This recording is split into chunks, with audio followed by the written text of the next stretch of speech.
Hey, welcome everyone. Thanks for joining us on the Peak Performance Summit. It's creating harmony between mind, body, and nutrition.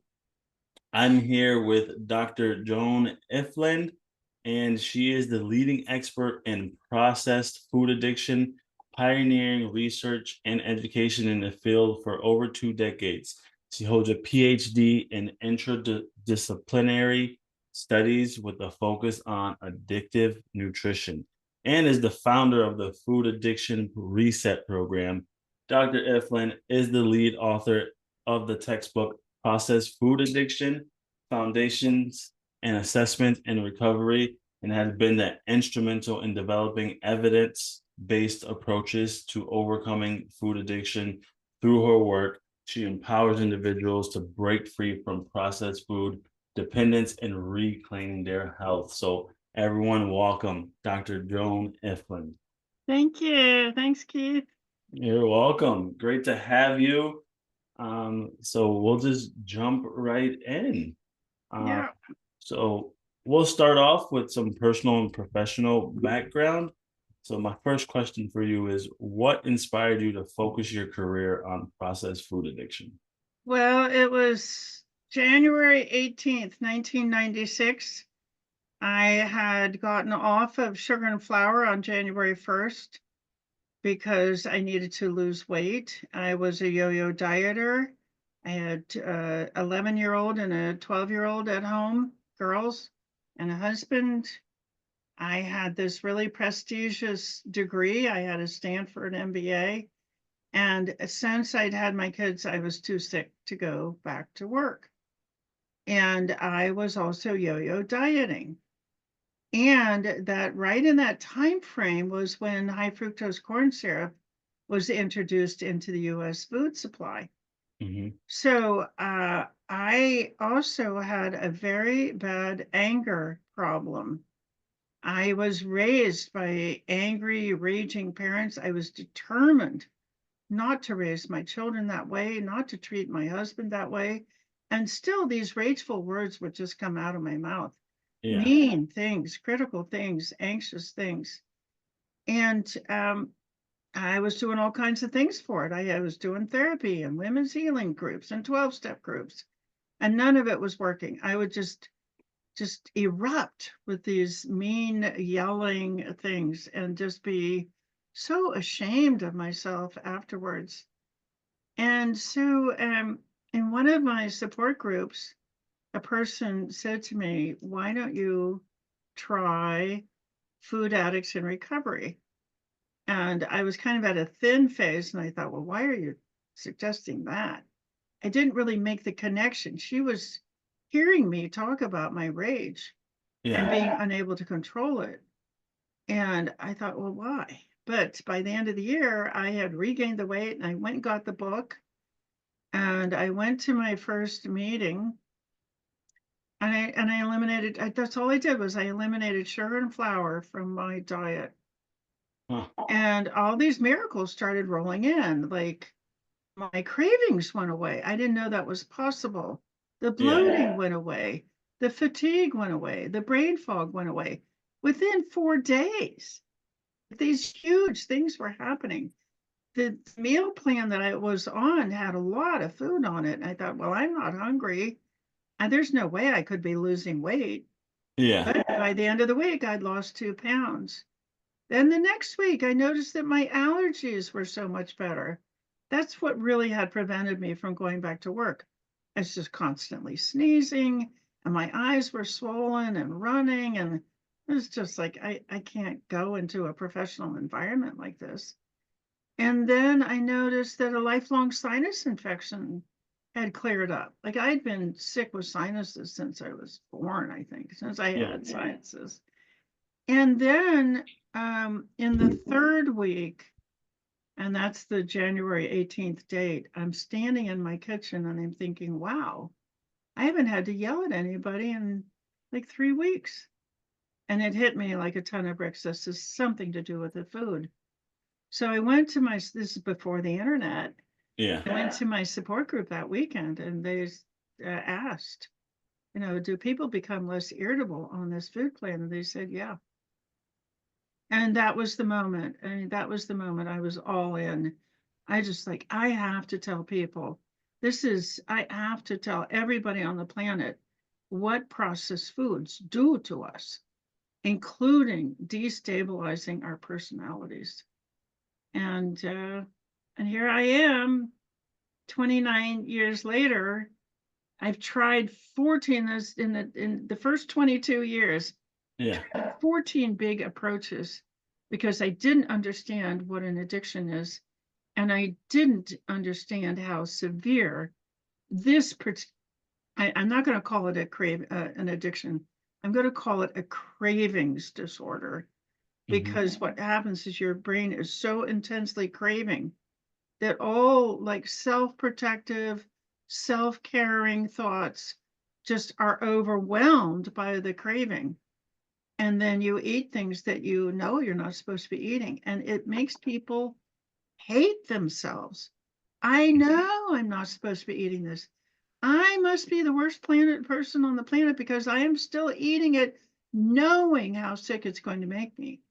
Well, that's a cravings disorder. And you didn't ask for it. You know, you and I were just talking about business models. This is a business model that the tobacco industry brought with it when it bought Kraft, Nabisco, and General Foods, those three companies, in 3 years. In 3 years, three of our biggest food producers came under the control of the tobacco industry. And when you think, why would a industry that sells a worthless, destructive product like cigarettes, why would they go into processed foods? And Yeah. suddenly you just get it. Oh my gosh. Processed foods are worthless, destructive products like cigarettes, and they're killing me, and I can't stop. And it's because the tobacco industry was allowed to give hundreds of millions of people these intense cravings. So the product is being sold because people crave it, not because it has any worth or value. Yeah. So it's all about cravings for profits. Cravings for profits. Okay, so we talking about addiction and things like that. So how does processed food addiction compare to other addictions such as like drugs and alcohol? It's much worse. I know that's probably not what you were thinking I was going to say, but I'll tell you why it's worse. One, it starts in early childhood. Really, it starts in utero. If mother's eating processed foods, those processed foods are being identified by the fetus as what it wants to eat. It's a survival mechanism, so that the baby is born wanting to eat what is already in the environment. Yeah. It's great unless the mom is eating processed foods, and then the baby comes out craving processed foods. And then there's the formula industries right there, filling up that formula with sugar, which sugar has been shown in a couple of different ways to be more addictive than cocaine. Yeah. Yep. Rats will choose sugar over cocaine. Rats will even choose sugar over heroin. So you have a highly addictive substance, and they just put it right into the baby formula. And then when Kraft was, I think it was General Foods, was bought by tobacco, this is explicitly described in their internal documents. They took the Marlboro Country Store, which is a cravings development business model. Hmm. You try a few cigarettes and then you see, oh, well, if I bought a whole pack, I'd get this coupon. Then you send in the coupon, and what are you getting?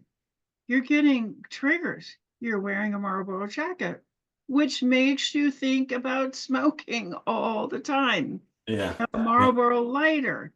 You feel that lighter in your pocket, and it will trigger cravings. It's a trigger. Now you're wearing triggers. You have triggers in your pocket. Your belt buckle is a trigger. And now you're thinking about smoking all the time. They took that model and they made it into the Kool-Aid wacky warehouse. They targeted small children with Kool-Aid, which is just flavored sugar.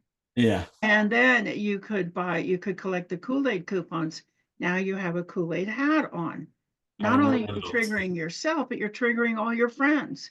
You Yep. have a Kool-Aid t-shirt, you have a Kool-Aid watch, you have a Kool-Aid cassette player. Oh, it's just diabolical. And it was tragically effective. Yeah. So what are some key signs that someone may be struggling with, processed food addiction? So I did my doctoral work in this and I published on this question. And what I did was I took the diagnostic criteria for alcoholism because alcohol is a caloric substance. Processed foods have calories. Alcohol has calories. So I said, well, that's going to be the closest match. Cigarettes don't have calories. Hmm. Vaping doesn't have calories. Cocaine doesn't have calories. Heroin doesn't have calories. So I'm going to kind of neutralize this issue. Is it the calories or is it the addictive properties? And by comparing it to alcoholism, I said, well, alcohol's got calories, so let's find out if it's the calories. And indeed, in a fairly small study, 64 people in my doctoral work, it popped.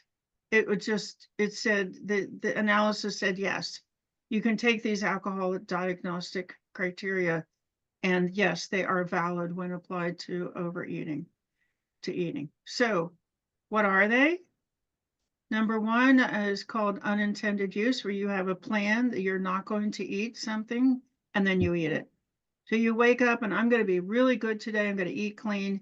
And by the time, by 10 o'clock, you're in front of the vending machine Yeah. or you're getting in your car to drive to the convenience store. The next one is failure to cut back. So unintended use, you have 83% of the United States now is overweight, obese, or severely obese. 83% of the country. So did they intend to become overweight, obese, or severely obese? No. So you have an indication that at least 83% of the country is is meeting that criteria. That's number one for the addiction. Number two, a failure to cut back. So you have people who try to lose weight. I just saw a study where only 1% of people who have lost weight are happy with their maintenance program. Huh. 99% of people are either struggling or they're regaining. So now you have 99% of people who've lost weight uh, meeting criteria number two.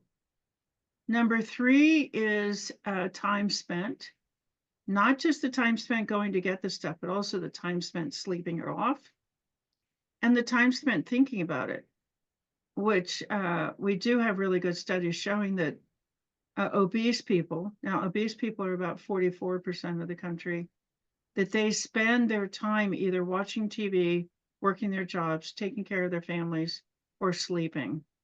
So the time spent, they don't have time now for anything else. They're too tired, they're too sick, Yeah. they're too immobile. Number four is cravings. Cravings we know correlate with BMI. So now you're back to that 83% of the country with cravings meeting that criteria. And then you have use in spite of knowledge of consequences. So you know that you have high blood pressure, high triglycerides, high blood glucose, or high fat tissue, but you're still eating. And now you're back to 93% of the country. 93% of adults over the age of 20 have one of those four diagnoses, at least one. Wow. And these are big numbers. And then you have tolerance or increased use progression, and you see in across the entire country, the United States, we've gone the percentage of our food that we're eating in processed foods goes up every year, little bit, little bit, little bit. Over time, it's a lot. You have the whole country in a composite way meeting that criteria. So let's stop right there, because that's 6 out of the 11. Yeah. And if you meet 6 or more, you have a severe disorder. And you're just like, people are so, oh. And I want all of your listeners, all your viewers, to just take this moment. If you've met those 6 criteria, if you're in the over 83% of the country that would meet those 6 criteria, and in this moment, for the first time ever in your life, you're getting the idea that you have been given in a tobacco style business model, you have been given these intense cravings for processed foods, which are making you sick. This is not your fault. This is not your fault. And we can go over the business model that makes this not your fault. But the other 5 criteria are that you're not able to fulfill roles, you have relationship problems, you've given up activities, you eat under hazardous conditions, like you're driving and eating, and you eat when you're not hungry, which is withdrawal avoidance. Hmm. So almost, I mean, the vast majority of Americans would meet the criteria for a severe disorder. And this makes sense because 1.7 million Americans die from diet related diseases every Yep. year. And we're mostly sick at this point. 93% of Americans have a diet related diagnosis. So if you identified with that, the good news is Keith has invited me to talk about our programs at the end of this recording. You can now get treatment that actually works. And I do want to mention, Keith, that we've just been awarded a patent for our method, because when you get off the processed foods, most chronic illnesses go away. Right. Yes. And I know this is a big statement, but I just last year did a whole video on how processed foods are related to 20 chronic illnesses, how they cause the illness, and when you take them out, how the body repairs itself. Like, what are the pathways? And these include obesity and diabetes and heart disease, anxiety, depression. It includes gut issues and liver issues. It includes cancer. It includes joint pain, osteoporosis, et cetera, et cetera. It's pretty cool. I mean, it's Yeah. pretty cool. But I don't want your listeners to think, oh, I'd really like to get rid of this chronic illness. I'd really like for my doctor to take me off these medications, but I can't do it because I've tried and I fail. I tell myself I'm not going to eat it and then I'm eating it. Well, now you can get help.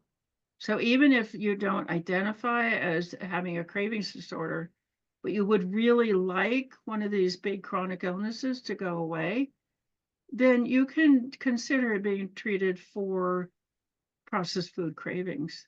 Anyway, Yeah. No, and that's awesome. So with that, you were talking about the tobacco style business model and things like that.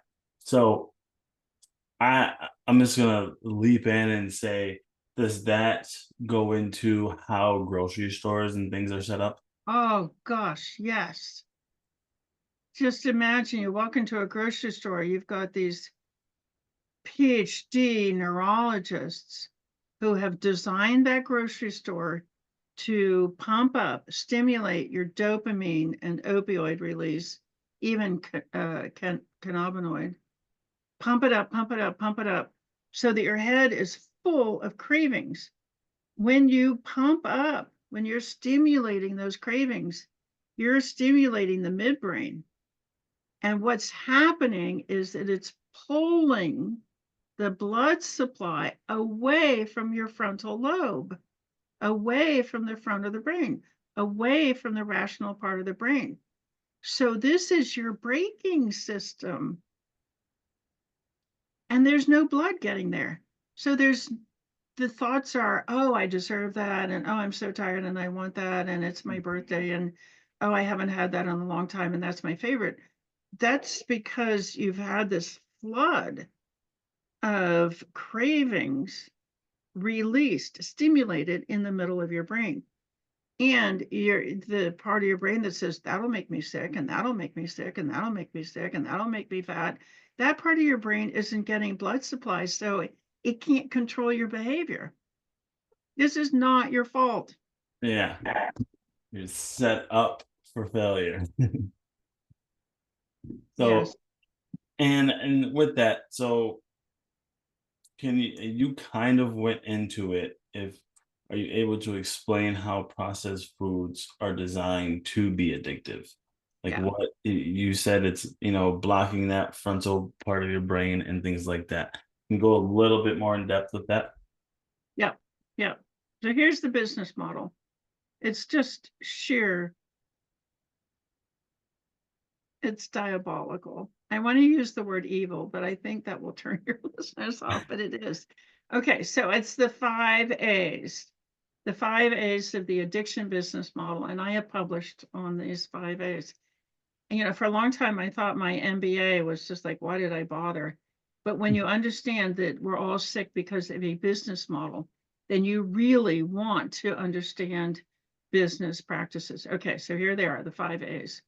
The first one is advertising. Mhm. And you want to blanket that brain with advertising. You want the big street signs. You want lots of commercials. When you walk into the grocery store, you want that bright packaging. You want name, name, name, name, name, because every time you think about a processed foods, you're releasing a little bit of dopamine or opioid or cannabinoid. Even serotonin. Serotonin can be related to flowery products. So advertise, advertise, advertise. Just keep that messaging stimulating the brain, stimulating cravings. Okay, number two is availability. So if you can't get to it, you can't stay addicted to it. Mhm. And you see this because as they were being ordered by the courts to take out vending machines for cigarettes, what were they doing? They were putting in the sugary drink snack machines. So that's why vending machines are such a big part of this. They filled up the gas stations with quote unquote convenience stores. They created these big, big, big box grocery stores. And then they kept them open 24 hours a day. Then they went after the workplaces. So they went to the employers and said, "Oh, it'd be such a nice thing if you bought these snacks for your employees and put them in the break room and made them free." Or Yeah. don't you want a vending machine? We'll pay you so much to have a vending machine on your premises. They Mhm. invaded workplaces. Like when I got out of business school in 1978 and I went to work, there was no food. There was no food in the break room. There was coffee and tea. There was no food in meetings. Like you would dream of eating in a meeting. Yeah.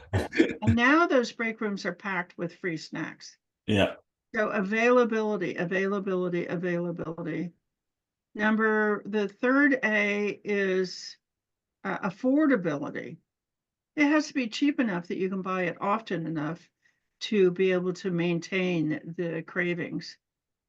So the big factor, I think, that precipitated tobacco whoosh coming into processed foods. I mean, they bought 10% of what Americans eat in 3 years. What got into their heads all of a sudden? Yeah. High fructose corn syrup. High fructose corn syrup came in the market in 1980, and the tobacco moved into processed foods in 85 through 88. They bought those three big companies. Well, high fructose corn syrup is super cheap. Corn, corn, corn, corn, corn. You can't drive across this country without seeing like 1,000 miles Oh, of yeah. cornfields. Yeah. And so before that, they would have been dependent on the sugar cartel, which is another group of drug dealers. Yeah. And that was too expensive, too uncertain. We said, no, we don't have a good, cheap, addictive substance to hide in the products. And that just in that moment when high fructose corn syrup came on the market, that barrier was gone and they just went for it. So affordability. The number 4 is addictive product formulation. And what does that mean? That means you hide addictive substances in the product and then you trick people into buying it. Oh, like cigarettes are sexy. Cigarettes are rebellious. Hmm. Cigarettes are masculine. And you create this delusion in your advertising. They buy it, they get the stimulation. Now those pleasure pathways don't work unless they're being stimulated. So you hide extra nicotine and you hide pyrazine in the cigarettes.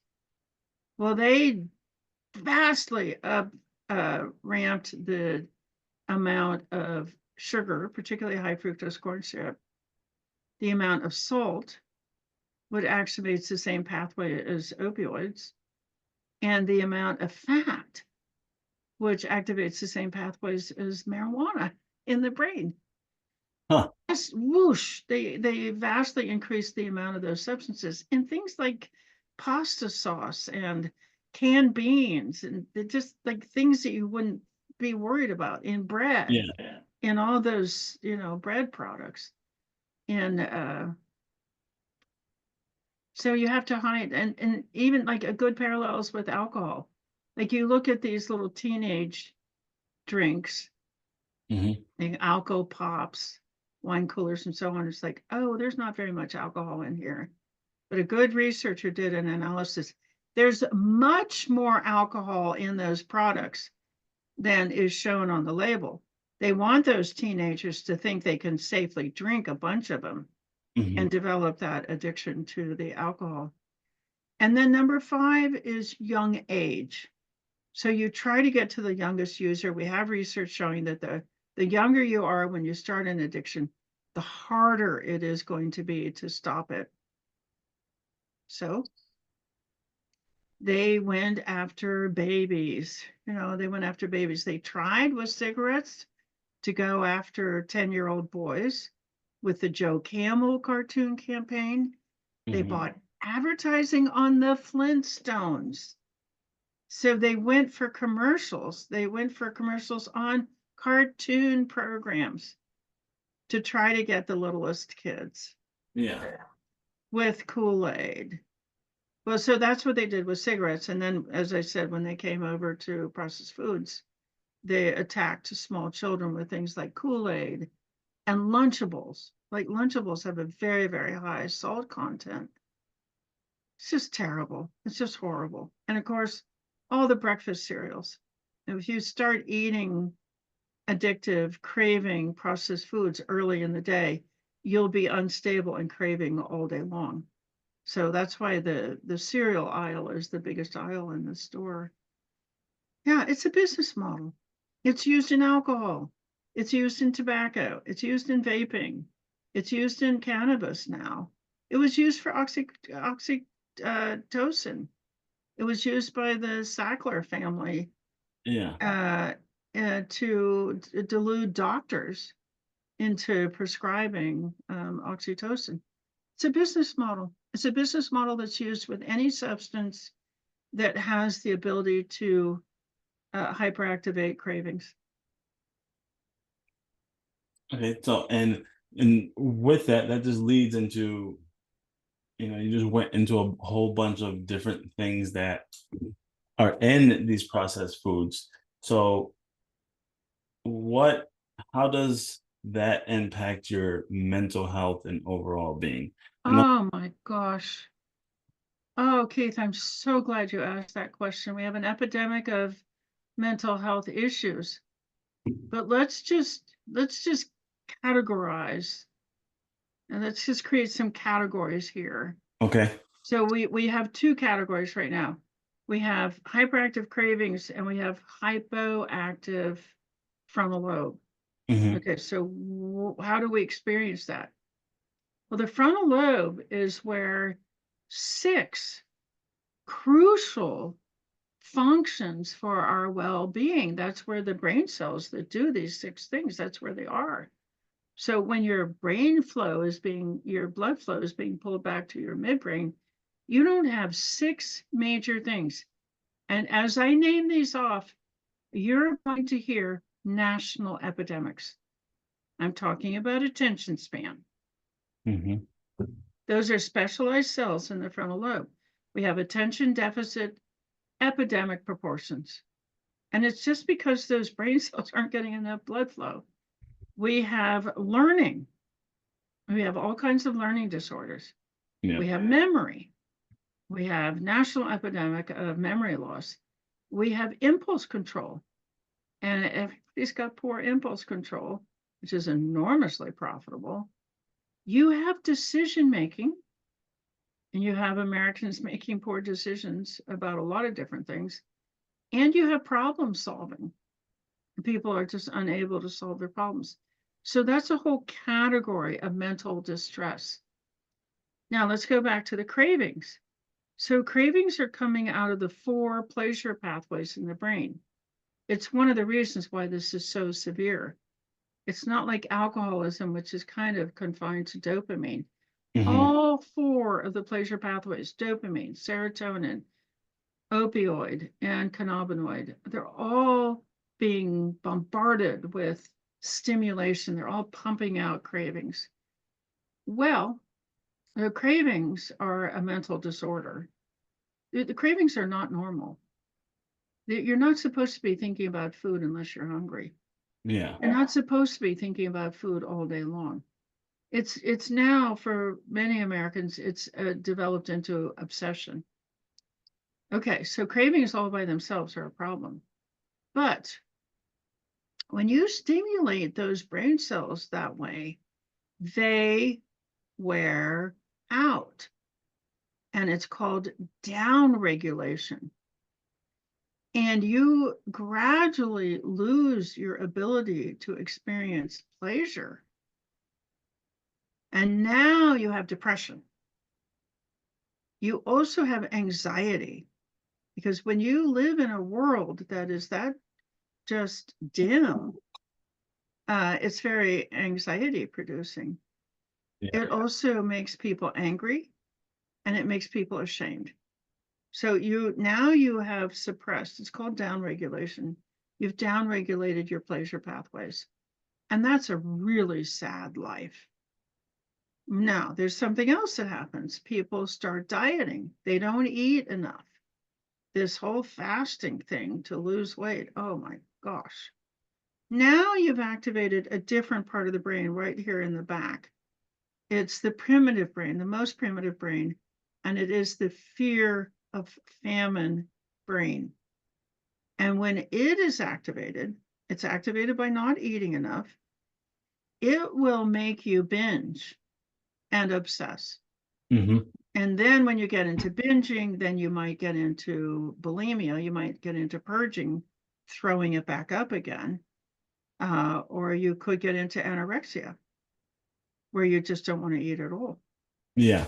Yeah. So the impact on the brain is just horrific. There are 2 other things going on that create personality and violent behavior. Processed foods get into your system all at once because they're refined. So you get this glucose high, and that will kill you. So you get an insulin release to bring the glucose back down, and then you get a crash, which will also kill you. Hmm. And in that crash, the body corrects it with an adrenaline release, cortisol. So you talk about violent behavior. You're getting these surges of adrenaline, and they make people angry and violent. At the same time, you're getting these glucose crashes, which can also make people very violent. So you have these big, big personality disorders that go away when you get off the processed foods. Yeah. This is now with that. what are the first steps someone should take to overcome food addiction in those processed foods? All right, this is gonna be surprising. The first thing you should do is look at the 5 people you see the most in your day. Why? Because there is a part of the brain that will override everything that I've just talked about. And it's the part of the brain that gets us to stick with a tribe. So whether you're a creationist or an evolutionist, those two fields of thought have one huge thing in common, which is you got to be in a tribe. You are in a tribe. If you're reading creationist material, what's the first thing you know about anybody is what tribe they're from. Yeah. And if you talk to an anthropologist, well, a human being on their own would be killed. They Hmm. would, there are predators out there. There are hyenas. There are lions. And a human by themselves cannot fight off a predator. But a tribe of humans, a group of humans can. And so you always know where your tribe is, because if you see a predator, you got to run. You're going to run over to your tribe, and that's how you save your life.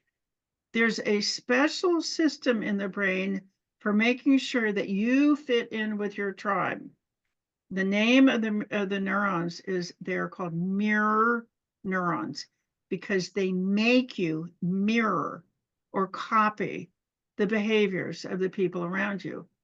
And the 5 people you see the most have the most influence over your behavior. So I'm going to sneak in a little bit about our programs, if that's okay. Yeah, absolutely. This is why our programs, for example, are designed. We broadcast live 15 hours a day, like TV Hmm. or like radio, 15 hours a day around the clock. So it's in blocks. We take 2-hour breaks here and there. Yeah. But you can easily now with this program, you can open your phone and get on Zoom or your laptop or your computer and be on Zoom, and your mirror neurons will say, "Oh, yeah, we know those people. We watch them all the time. They don't eat processed foods. So we're not going to eat processed foods. They take good care of themselves. They've put their chronic illnesses into remission. So we're going to do that too." As opposed to, if you live in a household with 5 people who eat a lot of processed foods, which is your normal American household, your mirror neurons will make you eat processed foods. Yeah. And it's something that I say it makes the impossible possible. If you can protect your mirror neurons and pack them with messaging like, "Oh, my tribe doesn't eat that." If you can do that throughout the day, even during the night, we broadcast through the night, um, then you'll be amazed at how easy it is not to eat processed foods. You might have tried 100 times. You might have spent thousands of dollars on all these weight loss programs, and they never worked because they never got you away from the top 5 people who were eating processed foods. So there's a lot of hope in the air now. Yeah, excuse me. So that goes into like just proving how important having a support system is to break away Essential. from those addictive foods. Yeah, Definitely. yeah. And so Fine. are there any specific whole foods that can help you ease the transition from moving away from processed foods? Yes. Um, you can go, this is a free website. It's called Food Addiction Resources. And you can get the list of unprocessed foods and you can get the list of processed foods. Let me just run through the processed foods so people know what they are. Any kind of sugar, any kind of sweetener, anything, any carbohydrate, anything that's been powdered into a flour. Gluten. Gluten attaches to the same receptor as opium. Excessive salt. Excessive salt will activate that opioid pathway and create cravings. Dairy. Dairy has a natural casomorphine casomorphine. Gluten has a natural morphine. It's called gluteomorphine. It's very high in American wheat. So dairy has casomorphine so that if a calf it feeds, the calf then will go to sleep. The morphine is in there for a good reason. Make Yeah. that calf go to sleep. Well, it makes adults go to sleep too. It's very numbing. Mhm. It's been shown to be numbing. And that beta casomorphine is one of the 4 morphines, has been shown to attach to the same part of the brain as opium. And then excessive fat. Normal fat you have to eat. Your whole nervous system is encased in fat. Every cell membrane is made from fat. You've got to eat fat. But if you go on one of these extreme food plans and where they're telling you, eat all the fat you want, it's so satiating, you can develop addiction to fat, intense fat cravings. And then, of course, caffeine. So those are the substances to avoid as you can. Like in our programs, we say, take your time. The slower you go, the faster you'll get. These are all very different addictive substances. They've hyperactivated all 4 of the major craving pathways. It takes skill to make your own food, all of your own food. Yeah. And it takes a lot of relationship skills and communication skills to get the people around you to stop triggering you into eating it. So there's a lot of skill development. We teach 150 skills, relationship skills, thought control, behavior control, emotion control, self-care, sleep patterns, detaching from stressful programming, television programming and streaming. It's designed to be stressful to get you to buy things. So and be just really, really patient with yourself. The food itself is gorgeous. It's any kind of whole vegetable, any kind of meat or poultry or fish. It's any kind of low sugar fruit. And there are even some kind of low sugar, low carbohydrate starches. The food is beautiful. Now, and so with that, so going to those whole foods and things like that, like when it comes to meats, do you find that there's a difference between like the grass-fed versus Oh, yes, yes. You definitely want to avoid, uh, they're just horrible things in food. Glyphosate, glyphosate. I always get that word mixed up. If you can afford organic, get organic, it is worth it. But I will tell you, people think, oh, this is so expensive to eat this way. Not. yeah. So a cup of lentils and organic lentils and a cup of organic brown rice costs 60 cents. So eating healthy is expensive is like saying cigarettes are sexy. Yeah. It's a lie. Yeah. It's disgusting. It's not true. You eat that dollar meal at the beginning of the evening. That dollar meal is designed to give you intense cravings all evening. It's that dollar meal is going to end up costing you $20 by the time you've gone for a binge at the convenience store. Hmm. And do you feel like that's why because it's actually not I saw a post the other day that it's actually not cheaper to eat whole foods than it Oh, is no. processed foods. And then I started thinking like, well, if that was if whole foods were more expensive, then why are they never on sale? Yeah. Yeah. You You know, don't you need, have there are no coupons for them. yeah, all your processed foods and stuff like that go on sale. There's deals because it's actually when you look at the regular price, it's more expensive. And then you think about the doctor bills. And Mm, then you think about the sick days. And then you think you can't think clearly enough to get a good education. And so your earnings for your entire life are suppressed. It's unbelievably expensive to eat processed foods.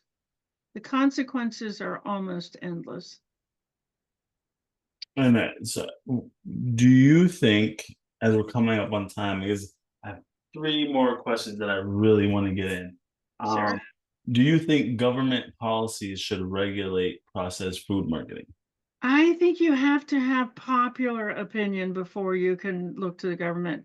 We're not going to get this from the government. It took them decades to do anything about tobacco. And this is at least 10 times worse than tobacco. Mhm. You know, I have a little presentation I made called No One is Coming to Help Us. No one, not the medical industry is a $4.5 trillion a year industry. 90% of that revenue is from diet related diseases. So the medical industry is also not going to help us. They were very helpful for tobacco. They are not helpful at all for processed foods.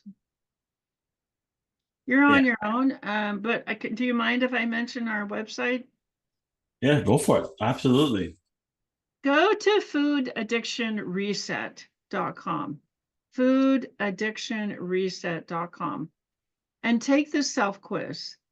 There's a self quiz there, and it lists out the 11 criteria for these cravings, and you will get immediate relief. You will be able to say to yourself, this is not my willpower, it's not my genetics, it's not my childhood trauma. The tobacco industry has given me these intense cravings. If you fill that out, if you take the quiz and you put in your email address, you will get an invitation to a free workshop called Food Addiction Next Steps.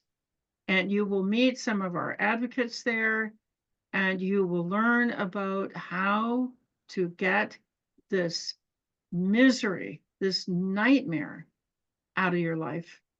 So yeah, we're here to help.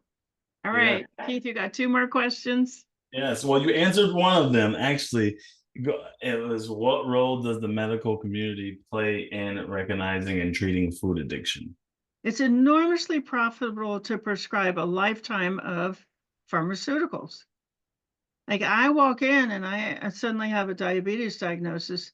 Boom, I've become a profit center. I'm going to get on a pharmaceutical. I'm going to have to buy lots of testing equipment to monitor my blood glucose. I'm going to have to go to the doctor periodically. I'm going to eventually be on dialysis. I'll be a candidate for kidney failure and amputations. I will go blind, so I'll be a candidate for therapies. Yeah, oh my gosh, I am just like this walking profit center. Yeah. The medical industry is not going to give that up. Now, I will say on behalf of medical professionals, the health professionals, they did not ask for this. They took their trainings in good faith that they were getting the best training possible to help people get well. Hmm. That's not what they got. They were told they were getting that training. They did not get that training. Yeah. So they don't know, don't blame the doctors and the nurses. Blame the medical schools if you want to, but those medical school professionals were also trained. They're all being trained by the pharmaceutical industry to be a sales force for pharmaceuticals. The dietitians are being trained by the processed food industry to protect the processed food industry. Yeah. So dietitians, you cannot you have to ask the dietitian before you sign up with them, because there are some great rebel dietitians out there. Hmm. Are you going to encourage me to eat processed foods? And if the answer is yes, just thank you very much. Hang up that phone. Yeah. Awesome. All right. And then, so final thoughts. If you could give one piece of advice to someone struggling with processed food addiction, what would it be? Stop blaming yourself. This is not your fault. It's not your fault. And all those failed weight loss programs, all the times you regained the weight, that is not your fault. It's not your fault you have a diet-related diseases and your numbers are getting worse. No matter how much that doctor blames you, this is not your fault. Mhm. You've never been in a program that was strong enough, comprehensive enough, sophisticated enough, expert enough, and compassionate enough to get your food under control. Awesome. Well, again, thank you so much for That's been a pleasure. joining us. And if anyone has any questions or anything like that, again, foodaddictionreset.com is where you want to go. And then, Dr. Ifland, do you have any other final thoughts for the viewers? Don't give up. You know, these 20 chronic illnesses, we've all been told they're incurable. That is not true. That is not true. Don't give up. And don't believe that your diabetes or your obesity or your heart disease or your back pain is incurable. I see it every day. People breaking out of those incurable chronic illnesses. Yeah. Well, again, thank you so much. And thank you for everyone that's tuning in and watching this. I hope you guys get some great support and help from this interview. I know I did, and I'm in the industry. I speak about nutrition and things like that, but I learned something new. I'm subscribed to her newsletter. I get it myself. So if you guys like jump on all of this because it's information that we're not getting, it's not shared. This stuff's not I taken a nutrition class, it's not talked about in there. None of this stuff is talked about. I did have Yeah. actually one more question because there's my instructor told me this, and I thought I was like, how is that possible? The food labels on the back, he said that it's not always accurate because No, no. the USDA, they have like, I think it's a buffer of 10 to 15 up or down to put like the correct number on the label. So if Oh, something says gosh. 5, it could be actually like really 20. I have one simple rule which I got from Marion Nessel at New York University. If it has a label, think of it like a warning label because the carrots don't have a label. Yeah. Yeah, you go back to the back of the store and you order some gorgeous fish or chicken. I mean, if you're plant-based, it's just like it's got to have one ingredient. Yeah. If it's got more than one ingredient, then that means somebody has messed with it, Hmm. which means exactly what you're saying. You have no idea what else they put into the product when they were putting those two ingredients together. Yeah. Yeah. All right. Well, Good there you point. have Good point. it. That is a good food thing to take with you. If it has more than one, somebody's tampered with it. Yeah. Thank you, Keith. Oh my gosh, I've so enjoyed this. You're a great interviewer. I know your summit's going to go well, and I'm so grateful to you for getting the word out. Thank you. I appreciate it. And thank you for jumping on. And I will Sure. be in touch. Take care. You too. Bye bye. Bye.